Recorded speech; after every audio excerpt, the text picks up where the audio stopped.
내 몸을 위한 건강 노하우 닥터하우스에서 전해드릴게요. 안녕하세요, MC 이정수입니다. 안녕하세요, 한의사 신수용입니다.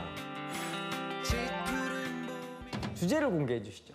하늘은 높고 말은 살찐다는 천고마비의 계절 가을입니다.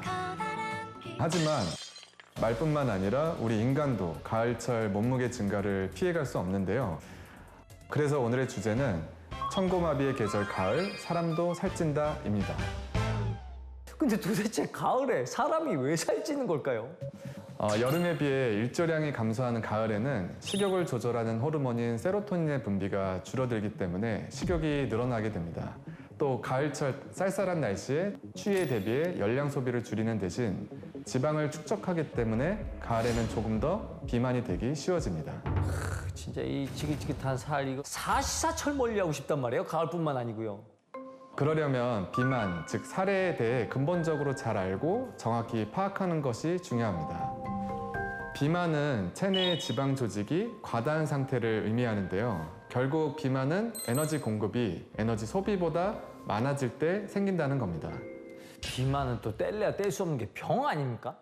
그렇죠. 비만은 제2형 당뇨병, 고지혈증, 인슐린 저항성, 대사증후군, 관상동맥 질환, 고혈압, 암 등 대사적인 이상에 의한 질환에 간접적인 영향을 주는 것으로 알려져 있는데요. 관절염이나 수면 무호흡증 등 비만에 직접적인 영향을 받는 질환도 있습니다. 이 비만과 관련된 질환만 해도 벌써 어마어마하네요. 맞습니다. 그래서 세계보건기구 WHO는 지난 1996년 비만을 단순히 몸매가 좋지 않거나 배가 나온 체형의 문제가 아니라 질병에 걸릴 위험을 증가시키고 나아가 사망률을 증가시키는 하나의 질병으로 규정했죠. 여기서 문제는 비만이 질환을 부르기도 하지만 질환이 비만을 부르기도 한다는 겁니다.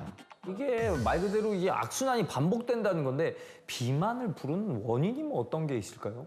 먼저 대사증후군입니다. 대사증후군은 단일한 질병이 아니라 유전적 소인과 환경적 인자가 더해져서 발생하는 포괄적인 질병입니다.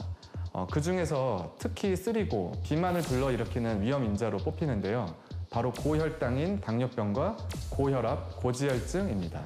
대사증후군에 속하는 각 증상이자 우리나라 3대 만성질환인 이 쓰리고 질환은 각각 다른 질환이라기보다는 한통속인 질환인데요.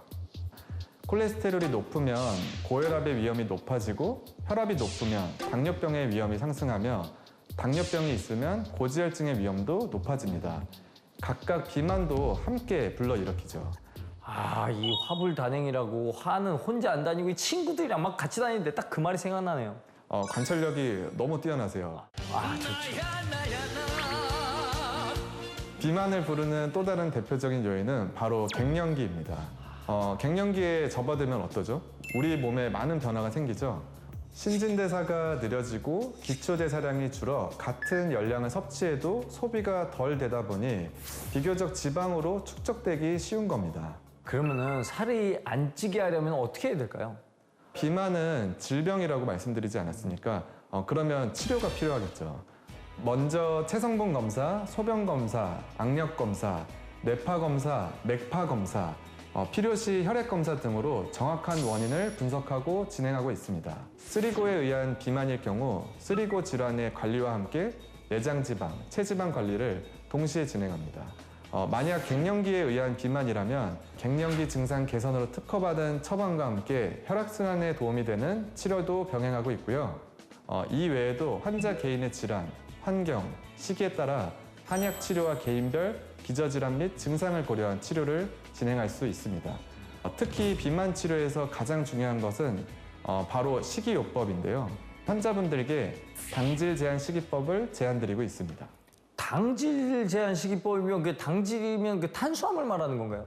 네, 일반적으로 탄수화물은 당질과 식이섬유를 함께 일컫는 거기 때문에 탄수화물에서 식이섬유를 뺀 것을 당질이라고 생각해 주시면 되고요.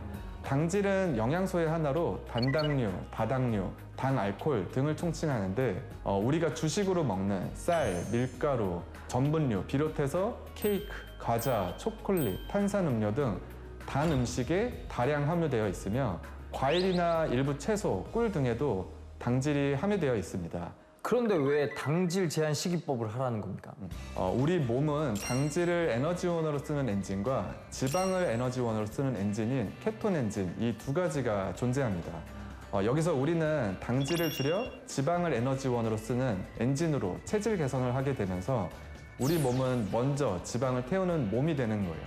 이렇게 되면 근육량은 유지하되 체지방 위주로 빼는 데 도움이 되기 때문에 에너지를 잃지 않고도 살을 뺄 수가 있습니다. 그러다 보니 일상생활에서 체력적으로 큰 지장 없이 식이요법을 지속할 수 있습니다. 가장 중요한 것도 예방일 텐데요. 평상시에 이제 비만을 예방하고 살이 덜 찌려면은 평소에 어떻게 해야 될까요? 일단 식습관을 말씀드리고 싶고요. 당질 제한식을 제일 추천드리지만 시작이 어렵다면 식사 순서를 바꿔보시는 것도 도움이 됩니다. 식이섬유, 단백질, 지방, 그리고 탄수화물 이렇게 드셔보시는 게 좋고요. 식사에 샐러드나 채소, 브로콜리 등이 있다면 먼저 드시고 그 다음 생선, 단백질류, 다음에 탄수화물 순서를 맞춰서 드시면 됩니다. 이러면 혈당 상승도 천천히 되고 포만감도 있어 폭식이나 과식을 막을 수 있게 해주죠. 자, 오늘 비만의 정체부터 예방법, 치료법까지 잘 알려주신 신수영 선생님 고맙습니다. 고맙습니다.